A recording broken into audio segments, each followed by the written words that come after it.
Good morning everyone. आज के इस टॉपिक में आपके रिमांड पे ही स्पॉन्टेनियस एंड नॉन स्पॉन्टेनियस पर एक लेक्चर तैयार कर रहा हूँ।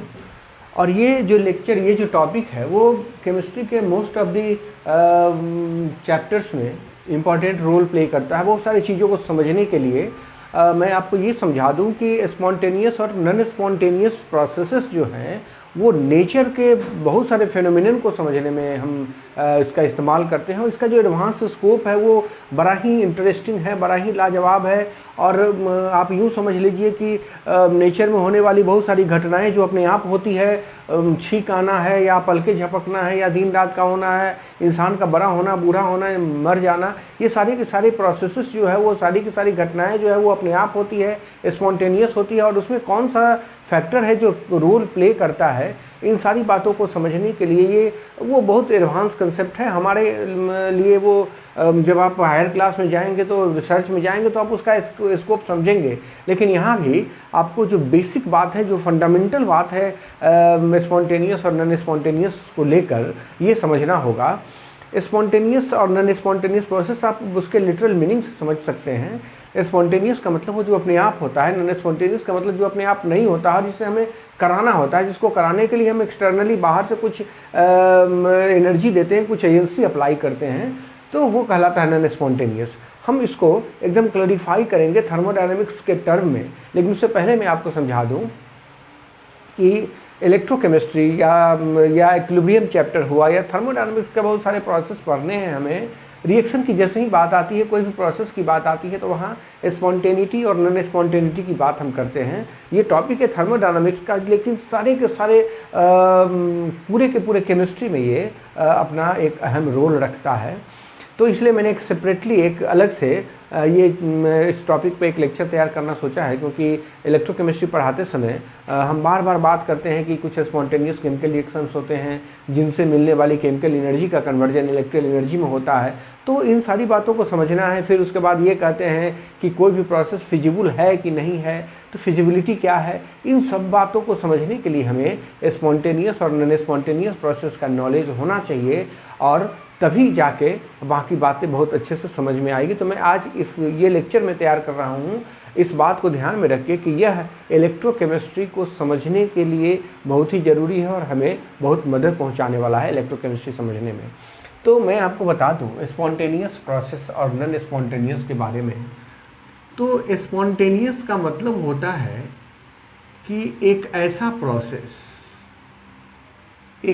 प्रोसेस जो हो takes place on its own, जो अपने आप होता है without applying any external agency,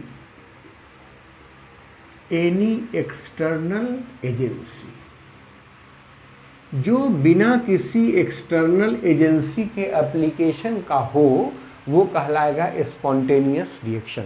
और जिसको कराने के लिए हमको एक्सटर्नल कोई एजेंट अप्लाई करना हो, एक्सटर्नल एजेंसी अप्लाई करना हो, कुछ फोर्स अप्लाई करना हो, तो हम उसको कहेंगे कि वो नॉन स्पॉन्टेनियस प्रोसेस है। तो स्पॉन्टेनियस प्रोसेस के कुछ एग्जाम्पल समझ लीजिए। जैसे एक सबसे कॉमन एग्जाम्पल है कि अगर आपको पानी छत पर से नीचे लाना है नल में, तो केवल नल के टैप के को खोलना होता है, पानी अपने आप नीचे चला आता है। लेकिन अगर हमें टंकी में पानी भरना है, तो अगर पानी को कहेंगे कि पानी चला जा तो टंकी में भर जा, या टंकी के नब को खोल देंगे, तो क्या पानी नीचे से ऊपर चढ़ जाएगा? ऐसा कभी नहीं होगा। ये नॉन स्पॉन्टेनियस है, लेकिन पानी का ऊपर से नीचे गिरना स्पॉन्टेनियस प्रोसेस है। ठीक वैसे ही अगर पहाड़ पे बहुत बड़ा पत्थर पड़ा हुआ है, थोड़ा सा डिस्टर्बेंस होगा, वो लुढ़क के नीचे चला आएगा अपने आप। कुछ भी करने की ज़रूरत नहीं है, हमें उसके लिए खींचने की ज़रूरत नहीं है, धक्का देने की ज़रूरत नहीं है। लेकिन अगर उसी पत्थर को नीचे से ऊपर तक जाना है तो वो अपने से नहीं जाएगा, और ये प्रोसेस हुआ नॉन स्पॉन्टेनियस। तो हर एक स्पॉन्टेनियस का जो रिवर्स प्रोसेस होता है, रिवर्स स्टेप है, वो नॉन स्पॉन्टेनियस होता है, पहली बात। दूसरी बात, कुछ एग्जाम्पल्स ऐसे भी हैं, जैसे सपोज कीजिए कि हमने एक बकेट पानी लिया, उस बकेट पानी में एक बूंद हमने इंक डाल दिया, ब्लू डाल दिया, तो जैसे ही आप डालेंगे वो इंक का एक बूंद पूरे बाल्टी में फैल जाएगा और पूरे बाल्टी के पानी को वो कलर्ड कर देगा। लेकिन अगर आप कहते हैं जादू का छड़ी लेके कि ए इंक अपने एक बूंद में तुम कन्वर्ट होकर अलग हो जाओ, ये कतई पॉसिबल नहीं है, ये नहीं हो सकता है, ये संभव नहीं है, तो ये हुआ नॉन स्पॉन्टेनियस। तो इंक का पानी में अपने आप डिस्पर्स्ड हो जाना स्पॉन्टेनियस है, लेकिन उस इंक का एक बूंद में एक्यूमुलेट होकर बाहर निकल जाना एक नॉन स्पॉन्टेनियस प्रोसेस है। तो आप समझ रहे हैं कि हर एक प्रोसेस जो स्पॉन्टेनियस होता है उसका रिवर्स प्रोसेस नॉन स्पॉन्टेनियस होता है। ठीक वैसे ही अगर आप दो चैम्बर में गैस को भरे हुए हैं और उसको सेपरेट किए हुए हैं एक स्टॉप कॉक से, अब जैसे ही स्टॉप कॉक को खोलेंगे दोनों गैस स्पॉन्टेनियसली मिक्स कर जाएंगे, अपने आप मिक्स कर जाएंगे, इंटरमिक्स कर जाएंगे, होमोजीनियस मिक्सचर बना लेंगे। और अगर आप कहते हैं उस गैस को कि गैस तुम दोनों एक दूसरे से अलग हो जाओ, ये कभी संभव नहीं है। तो एक प्रोसेस जो मिक्सिंग है that is spontaneous and the separation of the two gases is non-spontaneous, that is not allowed without application of any external agency. So I think you all understand about the spontaneous and non-spontaneous processes. तो ये जो spontaneous और non spontaneous process है ये हमारे life में बहुत बड़ा रोल प्ले करता है और हम इसको केवल अभी जो लेक्चर तैयार कर रहे हैं वो इलेक्ट्रोकेमिस्ट्री को ध्यान में रख के कर रहे हैं। जब थर्मोडायनामिक्स चैप्टर में हम इस टॉपिक की बात करते हैं तो बड़े खुल के बात करेंगे और हर एक पहलू पर ध्यान देंगे। यहाँ हम कंक्लूडली कुछ बात आपको समझाना चाहते हैं। देखिए, मैंने आपको कहा कि हम ए ड्रॉप ऑफ इंक हमने किस में डाला है? Bucket of water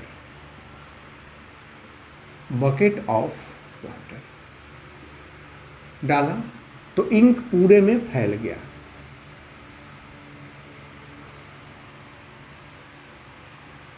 ink is dispersed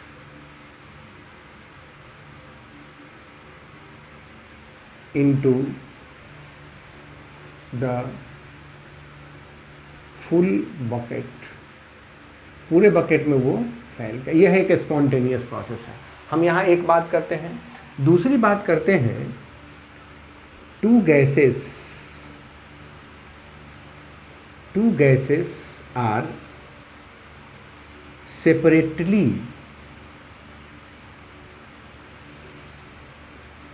taken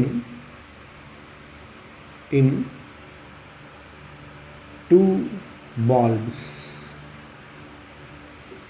दो हमने चैम्बर्स में बॉल्ब्स में गैस लिए हैं और उनको they are allowed to intermix.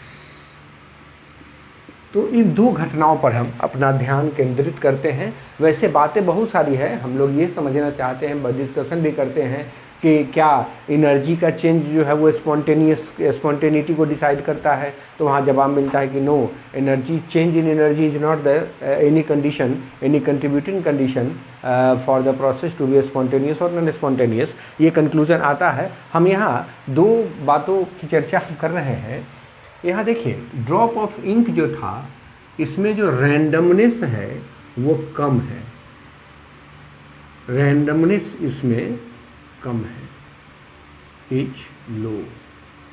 और जैसे ही यहाँ भी वो रैंडमनेस कम है, यहाँ भी वो रैंडमनेस कम है। जैसे ही ये एक दूसरे से मिक्स हो गया है या फैल गया है तो रैंडमनेस इंक्रीजेज,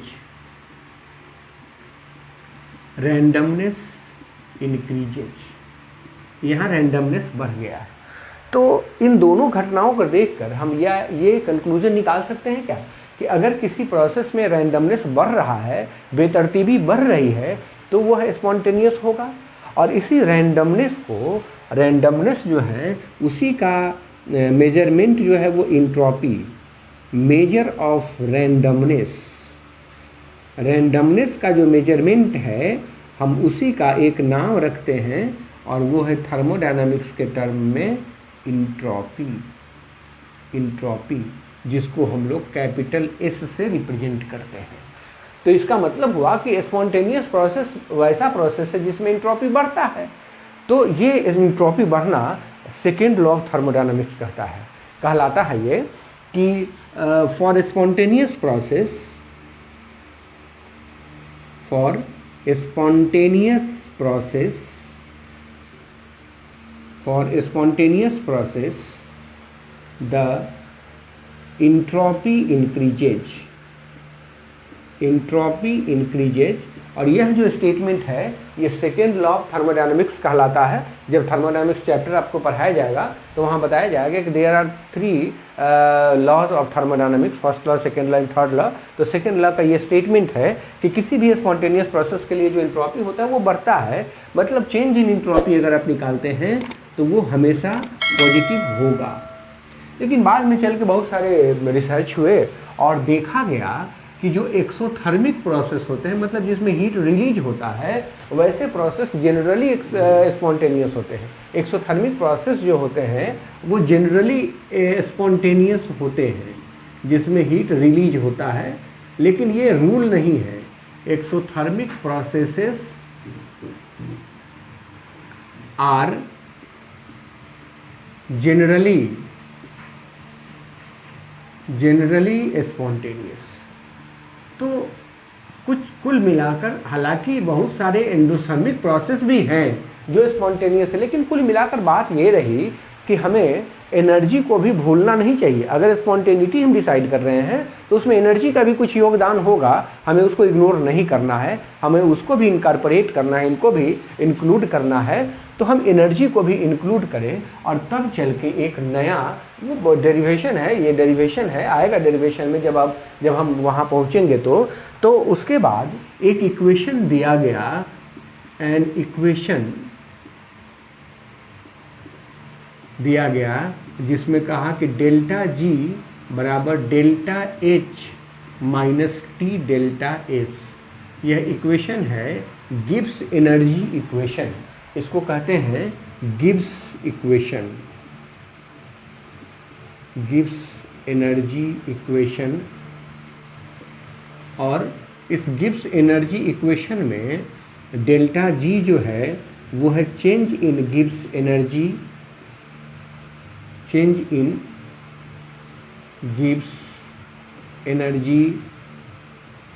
डेल्टा एच जो है वो चेंज इन इंथैल्पी है। इंथैल्पी को आप यहाँ ऐसे समझिए कि ये टोटल हीट जो होगा किसी सिस्टम में वो इंथैल्पी कहलाएगा। टी तो आप समझ गए होंगे कि ये टेम्परेचर है, और डेल्टा एस जो है वो चेंज इन इंट्रॉपी है। ये अब इक्वेशन जो है वो कंप्लीट हो गया, जिसमें हमने सारे के सारे टर्म्स को इंक्लूड कर दिया है। टेम्परेचर को भी इंक्लूड कर दिया है, इंथैल्पी चेंज को भी इंक्लूड कर दिया, मतलब हीट चेंज को, इंट्रॉपी चेंज को भी इंक्लूड कर दिया, और सबको मिलाकर एक इक्वेशन बनाया जिसको कहते हैं गिब्स एनर्जी इक्वेशन। और ये बड़ा ही यूजफुल, बड़ा ही एप्लीकेबल इक्वेशन है थर्मोडायनामिक्स का, बड़ा वेल नोन एप्लीकेशन इक्वेशन है, जहाँ delta G equal to delta H minus T delta S कहते हैं। आप समझते हैं कि डेल्टा एच का वैल्यू एक्सोथर्मिक प्रोसेस के लिए निगेटिव होता है और एंडोथर्मिक प्रोसेस के लिए पॉजिटिव होता है। ये बात आपको ध्यान में रखनी है। तो ये डेल्टा जी है क्या, इसका मैं लिटरल मीनिंग आपको समझा देता हूँ। कि सपोज कीजिए कि आपने किसी काम को करने के लिए 100 किलो जूल एनर्जी अप्लाई कर दिया, तो आप समझते हैं कि दुनिया में किसी भी चीज़ का एफिशिएंसी 100% नहीं होता है।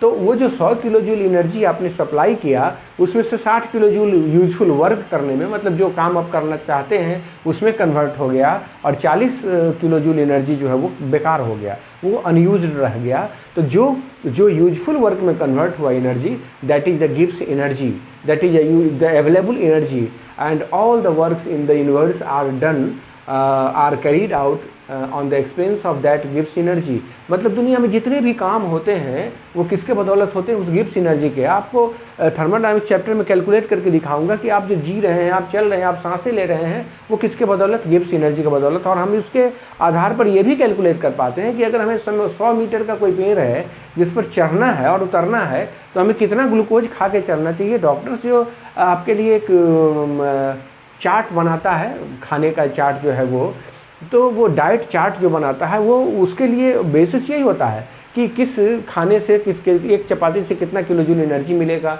उस किलो और हमको जो दिन भर काम करना है उसमें कितना एनर्जी खर्च होगा, मतलब गिव्स एनर्जी, और उसके हिसाब से वो कैलकुलेट करके आपको डैट चार्ट देता है। तो यहाँ भी हम वही काम करने वाले हैं। गिव्स एनर्जी का मतलब हुआ कि वो एनर्जी का वह पार्ट है जो यूजफुल वर्क में जो हम करना चाहते हैं तो उसमें कन्वर्ट हो गया, that is the gives energy. और जो एनर्जी बेकार बच गया वो एनर्जी इंट्रोपी बढ़ाने में खर्च हो जाता है, और यही कहा जाता है कि दैट इज द इंट्रोपी जो बढ़ाने में एनर्जी खर्च हो गया, दैट इज अनअवेलेबल एनर्जी। और ऐसा कहा क्लैसियस क्लैपेरॉन ने कैलकुलेट करा कि 2031 तक दुनिया का थर्मल डेथ हो जाएगा, मतलब आपके पास एनर्जी तो रहेगी लेकिन वह एनर्जी अनअवेलेबल रहेगी, वो एनर्जी इंट्रोपी के फॉर्म में रहेगी, that can not be converted into the useful work, and at that time there may be the thermal death of the universe, not will be, may be, हो सकता है, नहीं भी हो सकता है, क्योंकि सिनेरियो बदलता रहता है, कंडीशंस बदलते रहते हैं, लेकिन उन्होंने जिस समय कैलकुलेट करा था उस समय की बात कही उसमें। तो ये डेल्टा जी जो है वो अवेलेबल एनर्जी कहलाता है, जिसके बदौलत ये काम होता है। डेल्टा जी क्या है? Available energy. Available energy, the part of energy that can be converted into the useful work. अब कहता है कि कंक्लूजन है, कंक्लूजन पर हम सीधे आ जाते हैं कि किसी भी स्पॉन्टेनियस प्रोसेस के लिए डेल्टा जी निगेटिव होता है। For a spontaneous process, spontaneous process delta G का वैल्यू जो होगा वो निगेटिव होगा, डेल्टा जी का वैल्यू निगेटिव होगा। बस इतनी ही बात अभी करनी है कि डेल्टा जी का वैल्यू निगेटिव होता है किसी भी स्पॉन्टेनियस प्रोसेस के लिए। अगर डेल्टा जी निगेटिव हो गया तो वह प्रोसेस स्पॉन्टेनियस होगा। स्पॉन्टेनियस का मतलब फिजिबल, तो ये फिजिबिलिटी का कंडीशन हुआ। अगर डेल्टा जी निगेटिव हुआ तो वो फिजिबल, अदरवाइज वो नॉन फिजिबल। फिजिबल का मतलब पॉसिबल, आप उसको साधारण शब्द में समझ सकते हैं कि वह पॉसिबल होगा, और अगर नहीं हुआ तो पॉसिबल नहीं होगा। देखिए डेल्टा जी जो चेंज इन गिब्स एनर्जी है is related to cell potential, cell potential as delta G बराबर होता है -NFE सेल, ये इक्वेशन होता है। Delta G is equal to -NFE, where ये n जो है वो है number of electrons in balanced, ध्यान देना है, balanced cell reaction. Cell reaction क्या होगा मैं आपको समझा देता हूँ। सेल रिएक्शन हुआ ऑक्सीडेशन हाफ रिएक्शन और रिडक्शन हाफ रिएक्शन को जोड़ने से मिलेगा हमें सेल रिएक्शन, और वो बैलेंस होना चाहिए। और उस बैलेंस सेल रिएक्शन में जितने इलेक्ट्रॉन्स होंगे वही वैल्यू होगा n का। ऐसा नहीं है कि कॉपर में 2 इलेक्ट्रॉन ले रहा है, जिंक 2 इलेक्ट्रॉन दे रहा है, तो यहाँ तो दोनों बराबर है इसलिए सेल बैलेंस ही रहेगा वो। लेकिन अगर इलेक्ट्रॉन की संख्या अलग अलग होगी तो आपको इलेक्ट्रॉन को बराबर करने के लिए कुछ कोफिशिएंट से गुना करना होता है। तो गुना करने के बाद जो आएगा वो होगा n का वैल्यू। F जो है वो है Faraday constant, Faraday's constant, Faraday's constant, जिसका वैल्यू होता है 96500 कूलम। और ई सेल तो आप सभी लोग जानते ही हैं, ई सेल होता है E naught of right hand electrode मतलब cathode minus E naught of left hand electrode minus मतलब एनोड। तो ये होता है। अब इसमें देखिए सारी की सारी बातें क्लियर हैं कि n का वैल्यू तो कभी निगेटिव हो ही नहीं सकता है क्योंकि वो नंबर है। f का वैल्यू भी कभी निगेटिव नहीं हो सकता क्योंकि वो कांस्टेंट है 96,500। और ई नॉट सेल जो हुआ वही तो निगेटिव हो सकता है या पॉजिटिव हो सकता है। तो इस इक्वेशन की मदद से हम ये कंक्लूजन निकाल सकते हैं कि अगर ई नॉट सेल निगेटिव हुआ तो negative negative positive delta G positive हो जाएगा, और वह सेल रिएक्शन, वह पार्टिकुलर रिएक्शन फिजिबल नहीं होगा, वो पॉसिबल नहीं होगा, वो नहीं करा सकते हैं।